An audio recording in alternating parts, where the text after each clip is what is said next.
नमस्कार फ्रेंड्स, मैं बकुल पटेल आप सबकी यूट्यूब चैनल भैंस की पाठशाला में आप सबका हार्दिक स्वागत करता हूं। देखो बच्चों, आईबीपीएस क्लर्क प्री अब मोटा मोटा 1 महीना बाकी है एग्जाम होने में।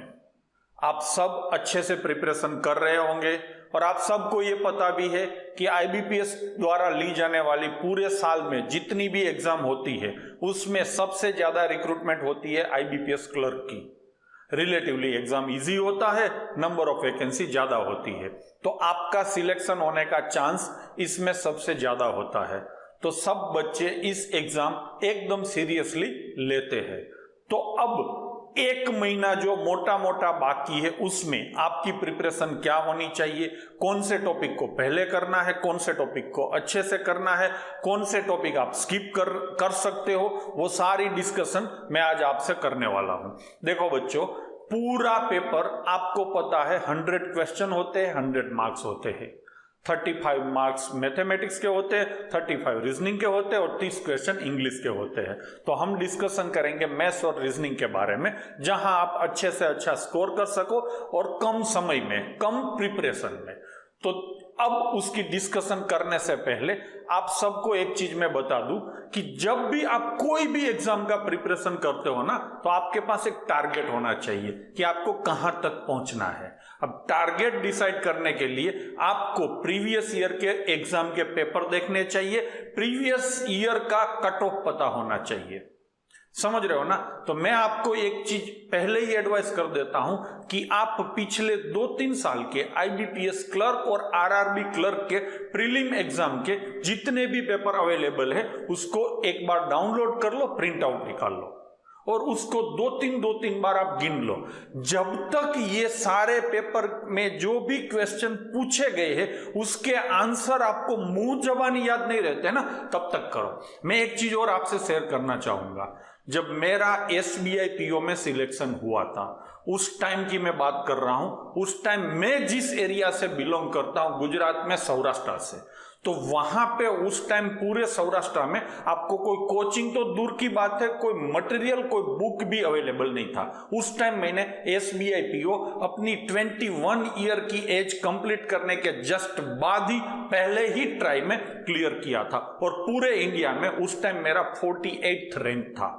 उस टाइम एसबीआई रैंक भी डिक्लेयर करती थी। तो इतने अच्छे से विदाउट एनी गाइडेंस, कुछ ज्यादा प्रिपरेशन किए बिना छोटी सी एज में एग्जाम मैंने कैसे निकाला, वो चीज भी मैं शेयर कर रहा हूं। उस टाइम मुझे कहीं से 8-10 पेपर मिल गए जो कि एसबीआई पीओ के प्रीवियस ईयर में पूछे गए थे। अब मेरे पास दूसरा कुछ मटेरियल था नहीं, तो मैंने वही टारगेट बनाया, वही सारे पेपर, लगभग 8-10 जो पेपर थे, 3-4 बार गिन लिए। अब होता क्या है, आप सबको पता है कि बैंकिंग एग्जाम में पेपर स्टाइल और पूछे जाने वाले क्वेश्चन ऑलमोस्ट हर एक साल के सेम रहते हैं। तो मैंने 8-10 पेपर गिन लिए थे, अब वैसा ही पेपर पूछा गया एग्जाम में, तो मेरे लिए एकदम आसान हो गया, मेरा सिलेक्शन भी हो गया, अच्छे नंबर से एक ही पहले ही स्ट्रोक में सिलेक्शन हो गया। तो मैं आपको भी बोलता हूं कि आप इधर उधर मत देखो, आप अगर चाहो ना तो एक ट्रक भर के मटेरियल आपको मिलेगा। यूट्यूब पे आप दूसरी कोई भी चीज, गूगल पे जाओ, पीडीएफ डाउन कर लो, उसका प्रिंट आउट निकाल लो, पूरा एक रूम भर के मटेरियल तैयार होगा। 1 महीने में तो आप डाउनलोड और प्रिंट भी नहीं कर पाएंगे। आपको 1 महीने में प्रिपरेशन भी करना है, आपका सिलेक्शन भी करवाना है। तो आप क्या करेंगे? तो आपकी स्ट्रेटेजी एकदम जोरदार होनी चाहिए। हर एक चीज आपको काम की करनी है और जो काम की चीज नहीं है उसको साइड में फेंकना है, या तो आपकी आंखों के सामने बगैर काम की एक भी चीज आनी नहीं चाहिए। तो आप क्या करेंगे? तो मैं आपको एडवाइस करता हूं कि पिछले 2-3 साल के आईबीपीएस की क्लर्क, पीओ जो भी एग्जाम है, सारे प्री के पेपर डाउनलोड कर लो और उसको बार बार गिनते रहो। फायदा क्या होगा? वैसा ही पेपर आपको अगली एग्जाम में पूछा जाएगा। मोर और लेस 5-10% का चेंज होता है, ज्यादा चेंज नहीं होगा। आपको वैसे भी 100 में से 100 नंबर नहीं लाने हैं, 5-10% का चेंज होता है तो उसको छोड़ दो। बाकी की आपकी सारी पहचानी हुई, घर पे सोल्व की हुई चीजें ही एग्जाम में होगी। तो आपके लिए कुछ नया नहीं होगा और आपका सिलेक्शन सीधा सीधा हो जाएगा। बराबर है ना मेरी बात? तो आप अभी ये वीडियो देखने के बाद सबसे पहला क्या काम करेंगे? पेपर को डाउनलोड करेंगे, प्रिंट करेंगे। मोबाइल में मत रखो, प्रिंट करके उसको 2-3-4 बार गिन लो। आपके दिमाग में सारी चीजें क्लियर हो जाएगी। मैं ये वीडियो में जो भी बताने वाला हूं वो सब आप अपने आप ही समझ लेंगे और अकॉर्डिंगली आप अपना स्ट्रेटेजी भी बना लेंगे। किसी की भी जरूरत नहीं होगी। आप अलग अलग 4-5 चैनल देखते हो, सबको फॉलो करते हो। एक बंदा एक चीज दिखाएगा, दूसरा बंदा दूसरी चीज दिखाएंगे और आप उसी में कुछ डिसाइड नहीं कर पाएंगे। समझ रहे हो ना मेरी बात को? तो आप खुद अपना स्ट्रेटेजी बनाओ और उसी हिसाब से आप आगे बढ़ो। तो पेपर आप डाउनलोड कर लेंगे, उसको बराबर अच्छे से गिन लेंगे। अब मेरा एक्सपीरियंस 2001 से लेके जब मेरा सिलेक्शन हुआ था, आज 2020 चल रहा है, 19 मतलब मोटा मोटा 20 साल से इस फील्ड में मैं हूं। तो मेरे पास पढ़ाने का लगभग 30,000 घंटे से ज्यादा का एक्सपीरियंस है। तो मैं जो भी ये 30,000 घंटे बच्चों को पढ़ाते पढ़ाते मुझे जो फील हो रहा है वो मैं चीजें आपको आज बताऊंगा। ठीक है ना बच्चों? तो सबसे पहले आपने पेपर डाउनलोड कर लिए, क्या पूछा जाएगा वो सारी चीजें पता हो जाएगी। अब आपको कितना मार्क्स लाना है, कितना स्कोर करना है, तो मैं आपको पिछले 2 साल का जो भी कट ऑफ था वो शेयर कर रहा हूं। देखो ये 2019-20 मतलब लास्ट ईयर का आईबीपीएस क्लर्क प्री का कट ऑफ है। स्टेट वाइज आप सबको पता है कट ऑफ अलग अलग होता है, यहां पे दिया है। मोटा मोटा कट ऑफ आप 70 पकड़ के चल सकते हो। Last year cut off was approximately around 70%। उसके अगले साल का भी आप पकड़ सकते हो, 70 से लगभग हर जगह पे थोड़ा थोड़ा ज्यादा है। रीजन ऊपर नीचे थोड़ा बहुत होने का ये होता है कि पेपर का डिफिकल्टी लेवल ऊपर नीचे होता है। आप यही मान के चलो कि आपको अगली एग्जाम में भी 70 नंबर लाने हैं, तभी आपका प्री क्लियर होगा। अब पेपर जरा भी डिफिकल्ट नहीं होता है, एकदम इजी क्वेश्चन होते हैं, फिर भी आपका स्कोर 70 तक नहीं जाता है। उसका रीजन क्या होता है? रीजन एक ही होता है, टाइम का शॉर्टेज। घर पे आप सारी चीजें अच्छे से कर लेते हो, बट प्रॉब्लम ये होता है कि एग्जाम का प्रेशर आप झेल नहीं पाते हो।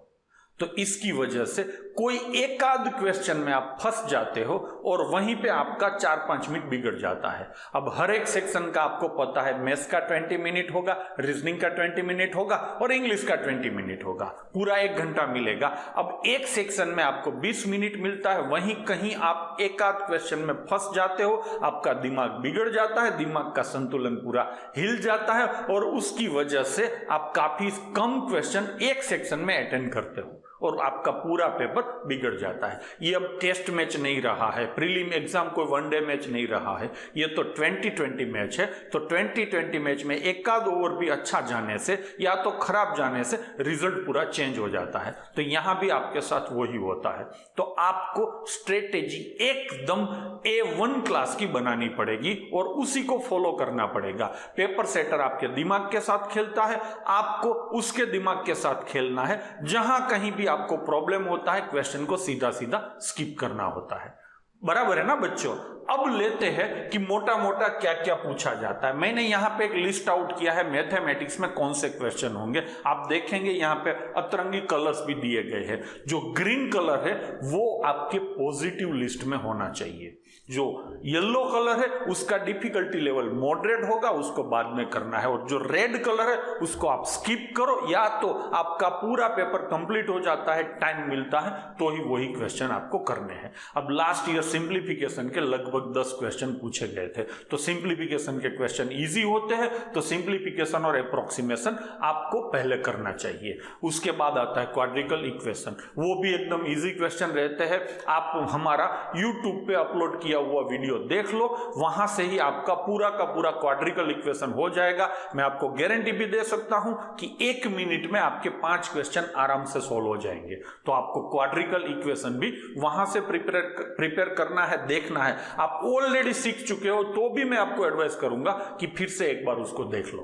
तभी तो आपको पता चलेगा, तभी तो आपको डिफरेंस मिले, पता चलेगा कि उस वीडियो में हमने कितनी अच्छी अच्छी चीजें आपको दिखाई है, आपको सिखाई है। तो क्वाड्रिकल इक्वेशन भी आप देख लेंगे। उसके बाद आएगा नंबर सीरीज। ये सारे क्वेश्चन 5-5 नंबर के होते हैं। नंबर सीरीज और रॉन्ग नंबर के भी अच्छी तरीके से समझाए हुए वीडियो हमारे यूट्यूब पे अपलोड किए गए हैं, तो वो भी आप देख लेंगे। हालांकि यहां से मोटा मोटा मैंने काफी सारी चीजें अपलोड की है और एकदम बढ़िया तरीके से आपको वहां पे सिखाया गया है। एकदम बढ़िया शॉर्टकट आपको वहां देखने को मिलेंगे, तो वो सारे वीडियो भी आप देख लेंगे और आपके पॉजिटिव लिस्ट में जो चीजें आती हैं वही चीजें हमने प्रायोरिटी में समझाई है, आपको सिखाई है और अपलोड की है। तो ये आपको करना है। उसके बाद आता है डेटा इंटरप्रिटेशन। डेटा इंटरप्रिटेशन में मेरा एक्सपीरियंस, ये तो एकदम इजी होगा, आपको खा ही जाना है पूरा। अब देखो यहां से आपके 15 क्वेश्चन पक्के होंगे। 15 क्वेश्चन आप यहां से 15 से 20 क्वेश्चन, ये 4 जो मैंने लिस्ट आउट किया है 4 आइटम, उसमें से 15 से 20 क्वेश्चन पक्के होंगे ही। तो ये आपको आज ही कर लेना है। अभी इससे ही आप, अगर आपने कोई प्रिपरेशन नहीं किया है तो आपका प्रिपरेशन यहां से स्टार्ट होना चाहिए। जल्दी सीख पाएंगे, आपका कॉन्फिडेंस भी बढ़ जाएगा। डेटा इंटरप्रिटेशन, अब डेटा इंटरप्रिटेशन में मेरा एक्सपीरियंस ये है कि bar chart, line chart, pie chart और टेब्यूलर डीआई ये रिलेटिवली इजी होता है और प्री में तो एकदम इजी होता है। आप सीधे सीधे आधा क्वेश्चन पढ़ेंगे और सीधा आंसर टिक कर देंगे। तो ये भी आपके पॉजिटिव लिस्ट में होगा। कभी कभार कैसलेट डीआई रिलेटिवली ये भी इजी आता है, बट कभी कभार ये थोड़ा प्रॉब्लमेटिक हो जाने की वजह से, थोड़ा ट्रिकी होने की वजह से आपको प्रॉब्लम हो सकता है। तो जैसे ही आपको ट्रिकी लगता है तो तुरंत उसको छोड़ दो। बाकी ये पूरा पॉजिटिव लिस्ट है, पहले आपको यही करना है। ये करने के बाद टाइम मिलता है तो ही ये सेक्शन पे आना है। अब यहां पे आएंगे वर्ड प्रॉब्लम। वर्ड प्रॉब्लम आपके 10 नंबर के होंगे, बराबर ना बच्चों। तो वर्ड प्रॉब्लम में तो आपको इतने सारे चैप्टर करने पड़ेंगे। 10 मार्क्स लाने के लिए इतना सारा करना पड़ेगा और बाकी के 25 मार्क्स के लिए एकदम ये इतना ही पोर्शन है जो कि एकदम इजी है। तो स्टार्ट यहां से करेंगे, लास्ट में इसको रखेंगे। अब वर्ड प्रॉब्लम में भी क्या है, आपको देखो मिनिमम 70 मार्क्स लाना है, तो पूरे के पूरे सारे वर्ड प्रॉब्लम को आप स्किप नहीं कर सकते हो। आपने यहां पे 25 मार्क्स का कर लिया, मैं आपको बोलता हूं कि आपको 30 से ऊपर जाना चाहिए। मैथमेटिक्स में आपका स्कोर 30 या 30 से ऊपर होना चाहिए। तो उस स्कोर को अचीव करना है तो क्या होगा कि वर्ड प्रॉब्लम भी कुछ आपको अटेंड करने पड़ेंगे। आपने सबने ये महसूस भी किया होगा कि एवरेज या एज रिलेटेड के जो क्वेश्चन होते हैं वो रिलेटिवली इजी होते हैं, आप जल्दी समझ सकते हो और जल्दी उसके आंसर दे सकते हो। तो वो आपके पॉजिटिव लिस्ट में होगा। यूनिटरी मेथड, मिससेलेनियस टाइप के क्वेश्चन होते हैं, प्रॉफिट लॉस रेशियो, पार्टनरशिप, ये भी मेरे हिसाब से इजी क्वेश्चन होता है। अब देखो आप केस टू केस चेक करेंगे तो किसी को ये डिफिकल्ट लगता है, ये थोड़ा इजी लगता है, इस तरीके से अलग अलग डिफरेंस ऑफ ओपिनियन हो सकता है। बट मोटा मोटा अगर ज्यादातर बच्चों को देख के मैंने ये ओपिनियन बनाया है और इसी तरीके से आपका भी थोड़ा बहुत ओपिनियन मेरे साथ सेट होता होगा, तो ये सारे चैप्टर आपके लिए इजी है। तो पहले ये 3-4 चैप्टर करेंगे, उसके बाद time and work, speed and time, trend related question, area and volume, simple and compound interest, ये मॉडरेट लेवल का होता है। ये 4-5 क्वेश्चन हो जाने के बाद आपको ये क्वेश्चन करने होते हैं, ठीक है ना बच्चों। अब इसमें भी काफी सारी चीजें हमने ऑलरेडी YouTube पे अपलोड करके रखी है, वहां भी वैसे ही क्वेश्चंस का सिलेक्शन हमने किया है जो आजकल की एग्जाम में पूछा जाता है। तो आप उस वीडियो को भी देख लेंगे तो आपको कोई कोचिंग की ज्यादा जरूरत नहीं रहेगी। यहां पे जो रेड कलर में दिखाया है उसको आप अवॉइड करेंगे। लास्ट में कुछ नहीं मिलता है तभी आप इस चीज को पकड़ेंगे। प्रोबेबिलिटी है, मिक्सचर एलिगेशन है, बॉटम स्ट्रीम है। वैसे बॉटम स्ट्रीम के क्वेश्चन इजी रहते हैं बट समझने में थोड़ा आपको प्रॉब्लम होता है, तो उस क्वेश्चन को भी आप लास्ट में रखो या तो अवॉइड करो। तो इस तरीके से मोटा मोटा आपका मैथमेटिक्स होगा। टोटल 35 क्वेश्चन होंगे, यहां से आपके 15 क्वेश्चन इसमें से रहेंगे, 5 क्वेश्चन, देखो ये जो पूरा पोर्शन है इसमें से आपके 15 क्वेश्चन आ सकते हैं। यहां से 1 या 2 डीआई होता है, मतलब 5 से 10 नंबर का होता है। पूरा का पूरा आपका होगा, ये जो पोर्शन है लेफ्ट हैंड साइड का वो 25 नंबर का होगा और राइट हैंड साइड का जो पोर्शन है वो 10 नंबर का होता है। ऐसा कोई फिक्स नहीं होता है, बट पिछले साल के पेपर्स देखने के बाद हम इतना बोल सकते हैं। तो ये 10 क्वेश्चन है, उसमें से भी आप 5-7 क्वेश्चन को तोड़ दो तो ऑटोमेटिक आप 30 के ऊपर चले जाएंगे। कोई क्वेश्चन डिफिकल्ट नहीं होंगे, एकदम इजी होंगे। आप आधा पढ़ेंगे, पूरा समझ में आ जाएगा और फटाफट आप उड़ा पाएंगे। क्वेश्चन जो भी डिफिकल्ट होंगे वो यहां से होंगे समझने में। इतने क्वेश्चन में आपको समझने में प्रॉब्लम हो सकता है, तो उसको लास्ट में रखो, टाइम मिलता है तो ही करो। यहां भी मैंने आपको काफी सारी ट्रिक सिखाई है कि क्वेश्चन को पढ़े बिना आप कैसे सोल्व कर सकते हो। तो उस ट्रिक का अगर आप इस्तेमाल करेंगे तो 2-3 मार्क्स आप और एक्स्ट्रा कवर कर पाएंगे। बराबर है बच्चों। अब लेते हैं हम रीजनिंग को। देखो, रीजनिंग वैसे तो एकदम इजी रहता है। मैं ये इंसिस्ट करूंगा कि रीजनिंग में आप ट्राई करो 35 में से 35 नंबर्स की।